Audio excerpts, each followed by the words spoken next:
नमस्कार, 10 कदम में आप सभी का स्वागत है। मैं हूं नीलू। करते हैं खबरों की शुरुआत। तो उत्तर प्रदेश विधान परिषद चुनाव के नामांकन का आज आखिरी दिन है और आज बीजेपी के सभी 10 उम्मीदवार अपना पर्चा दाखिल करेंगे और इस दौरान सीएम योगी भी मौजूद रहेंगे। बीजेपी ने एमएलसी चुनाव के लिए स्वतंत्र देव सिंह, डॉक्टर दिनेश शर्मा, अरविंद कुमार शर्मा, लक्ष्मण प्रसाद, आचार्य कुंवर मानवेंद्र सिंह, गोविंद नारायण शुक्ला, अश्वनी त्यागी, सलिल बिश्नोई, धर्मवीर प्रजापति, सुरेंद्र चौधरी को अपना उम्मीदवार बनाया है।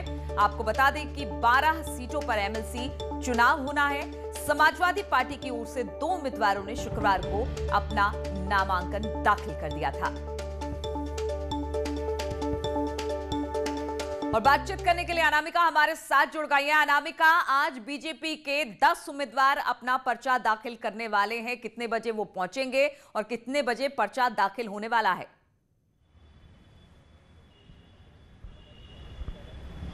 देखिए, आज जो सीटें खाली हो रही है, 12 सीटें 30 जनवरी को जो खाली हो रही है, जिनका कार्यकाल खत्म हो रहा है, उसके लिए आज नामांकन का आखिरी दिन है। इस वक्त मैं बीजेपी दफ्तर पे ही मौजूद हूँ। यहाँ पे जो सरगर्मियां है सुबह की वो बढ़ चुकी हैं और देख सकते हैं आपकी करीब 11 बजे यानी कि 1 घंटे के बाद बुलाया गया है प्रत्याशियों को यहाँ पर, जिसके बाद वो ऊपर जाएंगे। ऊपर कमरे में एक बैठक होगी छोटी सी, बहुत ही छोटी बैठक के बाद सभी प्रत्याशी जो है इसी गेट से ठीक सामने विधानसभा के लिए निकलेंगे, रवाना होंगे। मुख्यमंत्री योगी आदित्यनाथ पहले से वहां पर मौजूद रहेंगे। 10 प्रत्याशी आज एक साथ नामांकन कर रहे हैं, जिसमें डिप्टी सीएम दिनेश शर्मा भी हैं, स्वतंत्र देव सिंह भी हैं। इसके अलावा AK शर्मा, जिस पर सभी की निगाहें हैं, वो भी आज अपना नामांकन करने वाले हैं। तो 10 प्रत्याशियों को पहले यहां बुलाया गया है। इसके बाद और ये देखिए, एक जो प्रत्याशी है हमारे साथ वो आ भी रहे हैं। देखिए, पार्टी दफ्तर पहुंच भी गए हैं।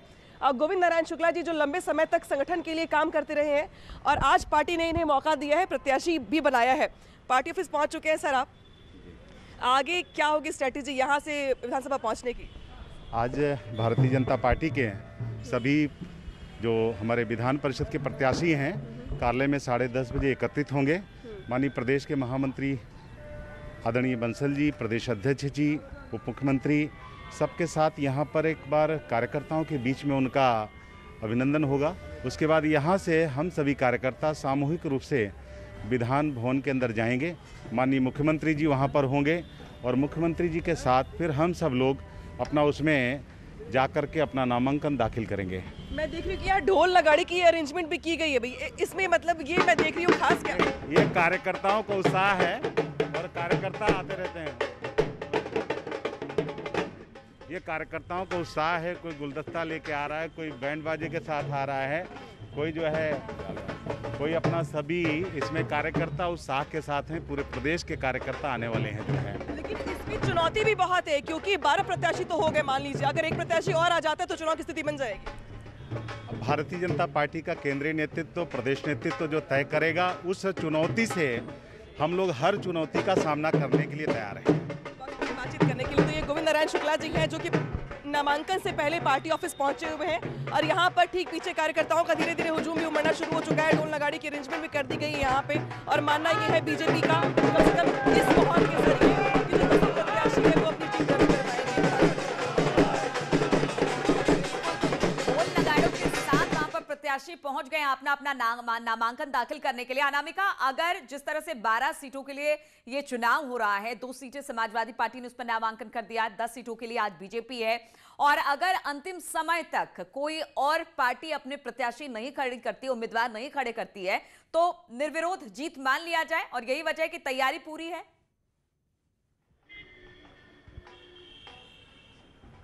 देखिए, समाजवादी पार्टी की ओर से 2 प्रत्याशी आगे किए गए हैं। अहमद हसन है, जो कि 5 बार विधायक रह चुके हैं और काफी पुराने नेता हैं, मुलायम सिंह यादव के साथ ही रहे हैं वो। इसके बाद जो दूसरे प्रत्याशी राजेंद्र चौधरी, वो भी काफी पुराने नेता है पार्टी के और हमेशा अखिलेश यादव के साथ देखा होगा आपने उनको। इन दोनों प्रत्याशी में जो अहमद हसन है वो आराम से चुनाव जीत जाएंगे। जो दूसरे प्रत्याशी, उनके लिए 2-4 वोटों की जुगत करने की समाजवादी पार्टी को, वो भी कोई मुश्किल टास्क नहीं समाजवादी पार्टी के लिए। 10 प्रत्याशी जो बीजेपी की तरफ से आगे किए गए हैं, उनके लिए भी फिलहाल कोई संकट नजर तब तक नहीं आता है जब तक कि कोई 13वां प्रत्याशी नामांकन न कर दे। और आज 3 बजे तक का समय है नामांकन करने के लिए। ऐसे में बसपा की ओर से वैसे भी अगर बात की जाए तो कांग्रेस के पास 4 से 5 वोट है, बसपा के पास भी 5 के आसपास वोट है, तो उम्मीद इसकी बहुत कम है कि कोई 13वां प्रत्याशी नामांकन करेगा। और अगर ऐसा नहीं होता है तो ये मान लिया जाएगा कि फिलहाल चुनाव जैसी स्थिति नहीं बन रही है किसी भी प्रत्याशी को जीतने के लिए। बहुत चलिए, तो आज ही स्पष्ट हो जाएगा अनामिका कि किसकी जीत हुई है, निर्विरोध यहां पर जीत गए हैं या फिर फाइट किसी सीट पर मिल रही है। बहुत बहुत शुक्रिया, आगे भी आपसे अपडेट लेंगे।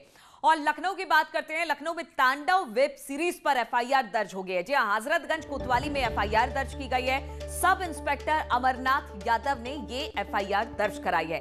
अमेज़न प्राइम के कंटेंट हेड पर एफआईआर हुई है। निर्देशक, प्रोड्यूसर, लेखक समेत अन्य पर भी एफआईआर की गई है। इन पर आरोप यह है कि भावनाओं को आहत करने का इन पर आरोप लगाया गया है और इसी आरोप के तहत इन सब पर हजरतगंज कोतवाली में एफआईआर दर्ज कराई गई है।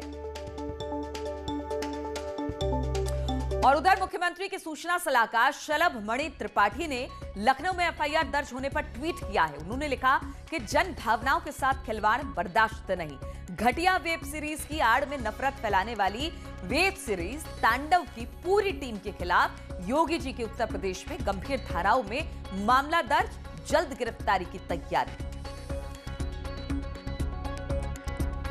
और बातचीत करने के लिए राजीव लखनऊ से और नितिन हमारे साथ मथुरा से जुड़ गए हैं।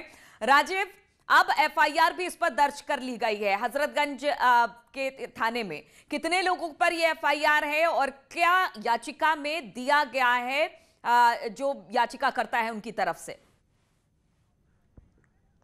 देखिए, ये एफआईआर हजरतगंज के senior sub inspector Amarnath Yadav के द्वारा दर्ज कराई गई है। इसमें कहा गया है कि जो ये तांडव वेब सीरीज है, इसमें न सिर्फ हिंदू देवी देवताओं का अपमान किया गया है, बल्कि महिलाओं के अपमान के साथ प्रधानमंत्री जैसे गरिमामयी पद पर बैठे व्यक्ति द्वारा भी अशोभनीय आचरण किया गया है, जिससे कहीं ना कहीं इस वेब सीरीज का मकसद जो जातिगत टिप्पणी की गई है, जातिगत और धार्मिक भावनाओं को भड़काने का है। ऐसे में इन सभी लोगों को जिन लोगों ने इस वेब सीरीज को बनाया और जिन्होंने इसे रिलीज किया, उनके खिलाफ कड़ी कार्रवाई की जानी चाहिए। और उसी क्रम में इस वेब सीरीज के जो डायरेक्टर हैं अली जफर अब्बास के खिलाफ मुकदमा दर्ज किया गया है। जो प्रोड्यूसर हैं हिमांशु कृष्ण मेहरा, उनके खिलाफ एफआईआर दर्ज की गई है। और साथ ही साथ जो राइटर हैं गौरव सोलंकी, उनके खिलाफ मुकदमा दर्ज किया गया है। इतना ही नहीं, इस दौरान जो अमेज़न प्राइम पर जिस पर यह फिल्म रिलीज हुई है, जो ओटीटी प्लेटफॉर्म है, उसके इंडिया कंटेंट हेड के खिलाफ भी नामजद मुकदमा दर्ज किया गया है। जो ये धाराएं हैं वो काफी गंभीर है। ऐसे में उम्मीद जताई जा रही है कि लखनऊ पुलिस अब इनके खिलाफ एफआईआर दर्ज करने के बाद इन लोगों से जल्द पूछताछ कर सकती है और संतोषजनक उत्तर न मिलने पर इनकी गिरफ्तारी भी सिर्फ लखनऊ में ही नहीं, वेब सीरीज तांडव पर बवाल मचा हुआ है, मथुरा में भी है। वहां पर भी साधु संतों में बेहद नाराजगी है। नितिन, वहां पर क्या कह रहे हैं लोग इस वेब सीरीज के बाद? देखिए नीलू, अगर हम बात कर रहे हैं साधु संतों की और जो हिंदूवादी नेता हैं उनमें काफ़ी आक्रोश है और तांडव पर पूरा तांडव मचा हुआ है धर्मनगरी मथुरा में। हमारे साथ कुछ धर्माचार्य हैं, आज उनकी कुछ बैठक होने जा रही है, उन्हीं से जानते हैं कि बैठक में क्या मुद्दा रहेगा। हिंदू देवी देवताओं का ये जन भावनाओं के साथ जो खिलवाड़ किया जा रहा है, अब इसको सहन नहीं किया जाएगा। आए दिन आप देखते हैं कोई ना कोई सीरीज बनती है, कोई ना कोई मूवी बनती है, उसमें एक ही काम रहता है कि हिंदू देवी देवताओं का अपमान करना। ये बहुत हो गया। अब हम एफआईआर दर्ज कराने जा रहे हैं और एक सभी धर्माचार्य बैठ करके एक मंच बनाएंगे और उस मंच के द्वारा एक ऐसा प्रस्ताव पारित करने जा रहे हैं कि आगे से इस प्रकार का कुत्सित प्रयास किया ना जा सके और जो करे उसको दंड दिया जाए। इसलिए हम लोग आज एफआईआर कराएंगे, एक मीटिंग बुलाई है और सभी धर्माचार्य मिलकर के एक प्रस्ताव पारित करके इन लोगों को विरोध का क्या फल होता है वो इनको प्राप्त कराएंगे। अगर बात करें तो आमतौर पर देखा जाता है जब चाहते हैं कुछ लोग हिंदू देवी देवताओं को टारगेट कर देते हैं, इसके पीछे क्या मंशा मानते हैं जबकि हिंदू राष्ट्र है? देखिए, इसके पीछे एक ही विचारधारा का प्रभाव है, वो है, मैं स्पष्ट कहता हूं, वामपंथी विचारधारा। क्यों? इन लोगों ने कभी कुछ किया नहीं विश्व में और जहां इनका राज हुआ वहां विनाश ही विनाश हुआ। अब भारत तरक्की की ओर है, भारत विकास की ओर है, भारत विकसित देश बनने की कगार पर है, तो इन लोगों को अब ये अपच हो रहा है। बिल्कुल नितिन, तो मथुरा में भी इसी तरह का आक्रोश देखने को मिल रहा है जिस तरह का लखनऊ में देखने को मिला है। वहां पर एफआईआर दर्ज हो गई है और अब मथुरा में भी एफआईआर दर्ज कराने की तैयारी है। बहुत बहुत शुक्रिया आप दोनों का हमारे साथ जुड़ने के लिए। और पाकिस्तान के सिंध को अलग देश बनाने की मांग तेज हो गई है। रविवार को सिंध के सान कस्बे में सैकड़ों की संख्या में लोगों ने प्रदर्शन किया है। इस दौरान उनके हाथ में भारतीय प्रधानमंत्री नरेंद्र मोदी समेत कई विदेशी नेताओं की तस्वीर भी दिखाई दी। प्रदर्शनकारियों ने अपील की है कि विश्व के नेता सिंध को अलग देश बनाने में मदद करें। कल जीएम सैयद की 117वीं जयंती थी और इस मौके पर अलग सिंधु देश बनाने की मांग को लेकर बड़े प्रदर्शन किए गए हैं। जीएम सैयद को आधुनिक सिंधी राष्ट्रवाद का संस्थापक माना जाता है और इस प्रदर्शन के दौरान प्रदर्शनकारियों ने भारतीय प्रधानमंत्री नरेंद्र मोदी और अन्य विश्व नेताओं की तख्तियों को उठाया ताकि सिंधु देश की स्वतंत्रता के लिए उनका हस्तक्षेप हो सके। सिंध में कई राष्ट्रवादी दल हैं जो एक स्वतंत्र सिंध राष्ट्र की वकालत कर रहे हैं। वो विभिन्न अंतर्राष्ट्रीय प्लेटफॉर्म पर इस मुद्दे को उठाते रहे हैं और पाकिस्तान की ही को एक ऐसा व्यवसायी बताते हैं जो संसाधनों का दोहन जारी रखता है और इस क्षेत्र में मानवाधिकारों के उल्लंघन को में भी वो शामिल है। और बातचीत करने के लिए शैलेंद्र वांगू इस वक्त हमारे साथ जुड़ गए हैं। शैलेंद्र, हाथों में तख्तियां, अलग सिंध राष्ट्र बनाने की मांग और उसमें प्रधानमंत्री मोदी, किस तरह से देखें इसको? देखिए, जाहिर तौर पर पाकिस्तान में उन इलाकों में जहां पर लगातार अत्याचार होता है पाकिस्तान आर्मी द्वारा और लगातार मांग उठती आई है, चाहे बलोचिस्तान की बात करें या सिंध प्रांत की बात करें, कि वहां पर पाकिस्तानी आर्मी जिस तरह के बर्बरता उतरती है उसको लेकर ये विरोध प्रदर्शन था। आपको बता दें कि ये सिंध प्रांत में था और ये कल ये प्रदर्शन हुआ था और सिर्फ पीएम मोदी के जो टॉप वर्ल्ड लीडर्स हैं उनके पोस्टर लेकर लोग सड़कों पर उतरे थे। उन्होंने मांग की थी कि उनको आजादी मिलनी चाहिए इस पूरे मामले को लेकर। हालांकि इससे पहले भी पीएम मोदी को लेकर हमने देखा है कि बलोचिस्तान की तरफ से भी मांग उठती रही है कि उनकी मदद की जानी चाहिए, भारत आगे आना चाहिए। और आपको बता दें कि जीएम सैयद जो है उनके बर्थ एनिवर्सरी पर ये प्रोटेस्ट निकाला गया था और इसे जय सिंध रैली का नाम दिया गया था और ये मांग की गई थी। हालांकि ये अपने आप में पीएम इमरान खान के लिए एक बड़ा झटका है कि जिस तरह लगातार पाकिस्तान में विरोध प्रदर्शनों की आवाजें उठती जा रही हैं तो दुनिया भर के वर्ल्ड लीडर जैसे मोदी भी शामिल हैं, उनसे मदद मांगी जा रही है ताकि उनके बिल्कुल शैलेंद्र, तो कहा जा सकता है कि भारत की तरफ व सिंध प्रांत के लोगों की नजर है और यही वजह रही कि प्रधानमंत्री मोदी की तस्वीरों के साथ सिंध प्रांत के लोगों ने अलग देश बनाने की मांग के साथ ये रैली निकाली। बहुत बहुत शुक्रिया आपका हमारे साथ जुड़ने के लिए। और श्रावस्ती दौरे पर अखिलेश यादव प्रशिक्षण शिविर में शामिल होंगे। अखिलेश सभी मंडलों में एसपी इस वक्त शिविर चला रही है। पार्टी को मजबूत करने की लगातार कोशिश हो रही है और श्रावस्ती में 2 दिन के दौरे पर हैं एसपी प्रमुख और ऐसे में सभी मंडलों में एसपी अब शिविर चला रही है। पार्टी को मजबूत करने की कोशिश के तौर पर इसे देखा जा रहा है। और बातचीत करने के लिए अखिलेश कुमार श्रावस्ती से हमारे साथ जुड़ गए हैं। अखिलेश, कहां पर यह शिविर लगाई गई है और क्या इसे देखें कि 2022 के चुनाव से पहले एसपी कहीं ना कहीं पार्टी को एक मजबूती के साथ आगे बढ़ाने की कोशिश? नीलू, आपको बता दूं कि 2022 के विधानसभा चुनाव को लेकर अब भाजपा की तर्ज पे समाजवादी पार्टी भी संगठन को जोड़ने पे, हर आदमी को जोड़ने पे कार्यक्रम कर रहे हैं। उसी के तर्ज पर हर प्रदेश के सभी मंडलों में अब प्रशिक्षण शिविर लगाए जा रहे हैं। उसी के तहत अखिलेश यादव 2 दिन के शिविर में शामिल होने के लिए श्रावस्ती आए हैं। आज उनका दूसरा दिन है, आखिरी दिन है और इस शिविर में आज अखिलेश यादव जो सपा सुप्रीमो है वो कार्यकर्ताओं से मिलेंगे और उनको वो समीक्षा करेंगे कि पार्टी से कहाँ कमी रह गई, जो चूक हुई और पार्टी को संगठन को मजबूत करने के लिए एकजुट होंगे। आपको बता दें इस शिविर में कम से कम 4 से 5 हजार लोग इकट्ठा हुए हैं और लगातार 3 दिनों से शिविर चल रहा है। अच्छा, 70 चलिए, शुक्रिया आपका अखिलेश जानकारी देने के लिए। और लखनऊ में पटरी से ट्रेन उतर गई। पटरी से ट्रेन उतर गई है। शहीद एक्सप्रेस के 2 डिब्बे पटरी से उतर गए हैं। D1 और B2 बोगी पटरी से उतरी है। हादसे में फिलहाल किसी के हताहत होने की कोई खबर नहीं है। चारबाग स्टेशन के खम्मन पीर के पास ये हादसा हुआ है। नई दिल्ली से बिहार जा रही थी ये ट्रेन। यात्रियों को दूसरी ट्रेन में भेजने की व्यवस्था कर दी गई है। खबर यह है कि 2 बोगी ट्रेन की पटरी से उतरी लेकिन किसी के हताहत होने की कोई खबर नहीं है। दिल्ली से बिहार जा रही थी। फिलहाल जो भी पैसेंजर इसमें सवार थे उनको दूसरी ट्रेन से भेजने की व्यवस्था की जा रही है। शहीद एक्सप्रेस के ये दोनों डिब्बे हैं जो पटरी से उतरे।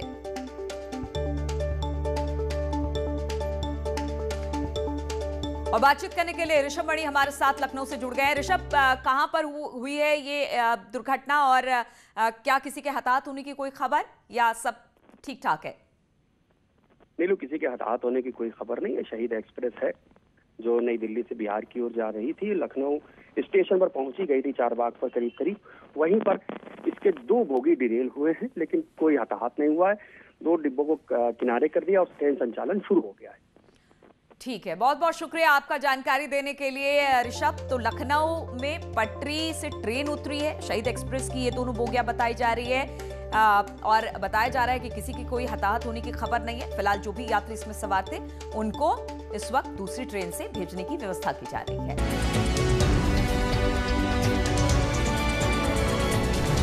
इस न्यूज हेडलाइंस के प्रायोजक पेट सफा आयुर्वेदिक चूर्ण, पेट सफा हर रोग दफा।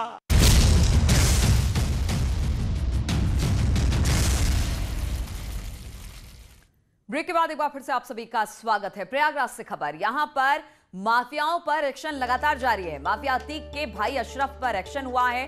अशरफ की कार की कुर्की कर दी गई है। धूमनगंज पुलिस ने अशरफ की कार को कुर्क किया है। गैंगस्टर एक्ट के तहत ये कुर्की की कार्रवाई की गई है। अतीक अहमद के चुनावी कार्यालय से बरामद की गई है टोयोटा कोरोना कार और पुलिस ने कार को कुर्क कर धूमनगंज थाने में इसको भेज दिया है। पूर्व विधायक अशरफ के नाम से है ये टोयोटा कार।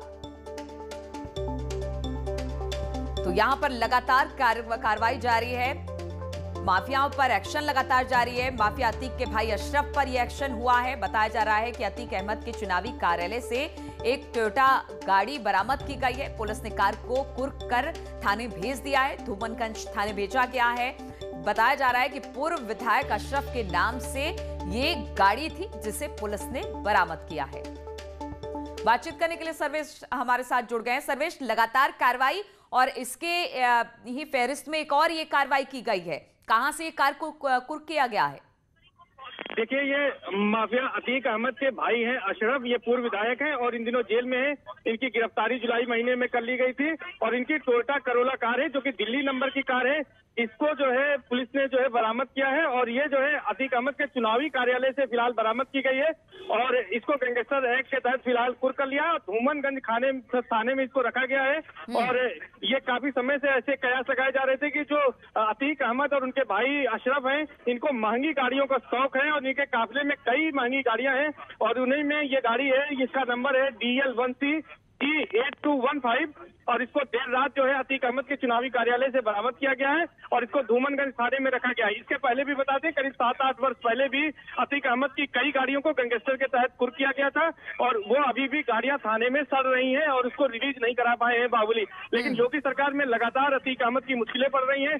उनकी पैतृक मकान, उनके चुनावी कार्यालय पर जहां बुलडोजर चलाया गया था, वहीं कई संपत्तियों को उनके और जो है जमींदोज किया गया और कई संपत्तियों को कुर्की की गई है और अब गाड़ी जो है जो कि अपराध से अर्जित बताई जा रही है, संपत्ति से खरीदी गई थी, इसको भी जो है कुर्क कर लिया गया है और ये बड़ी कार्रवाई कही जा रही है। जी बिल्कुल सर्वेश, बहुत बहुत शुक्रिया आपका। तो माफिया अतीक के भाई पर कार्रवाई हुई है, उसकी एक महंगी गाड़ी को कुर्क कर लिया गया है और ये सब लगातार जो माफियाओं पर एक्शन है उसके हिसाब से किया गया है।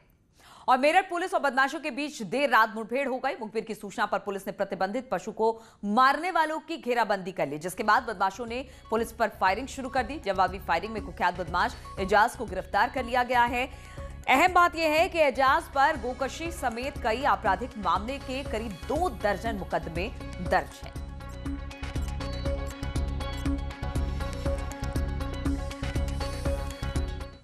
और खबर गोंडा से लेते हैं, जहां पर बलरामपुर जिले के पूर्व विधायक आरिफ अनवर हाशमी की मुश्किलें थमने का नाम नहीं ले रही है। बलरामपुर जनपद में उतरौल विधानसभा सीट से सपा के पूर्व विधायक आरिफ अनवर हाशमी के खिलाफ दर्ज गैंगस्टर एक्ट के तहत मुकदमे में बलरामपुर जनपद में ताबड़तोड़ कार्रवाई चल रही है और इसी क्रम में गोंडा जिले में भी लगभग 17 करोड़ रुपए की चल अचल संपत्ति की कुर्की की गई। जिले के खुडारे थाना क्षेत्र में डिग्री कॉलेज, जमीन और अन्य अचल संपत्तियों समेत लगभग 17 करोड़ की संपत्ति जिला प्रशासन ने जब्त की है।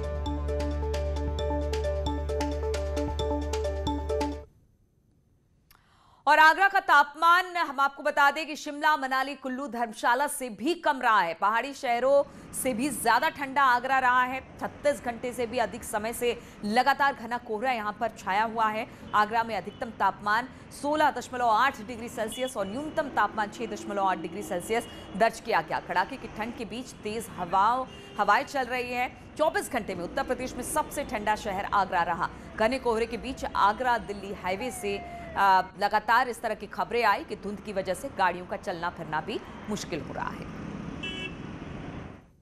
तो इन तमाम खबरों के साथ इस बुलेटिन में फिलहाल इतना ही। रुकेंगे छोटे से ब्रेक के लिए। ब्रेक के बाद भी खबरों का सिलसिला लगातार जारी है।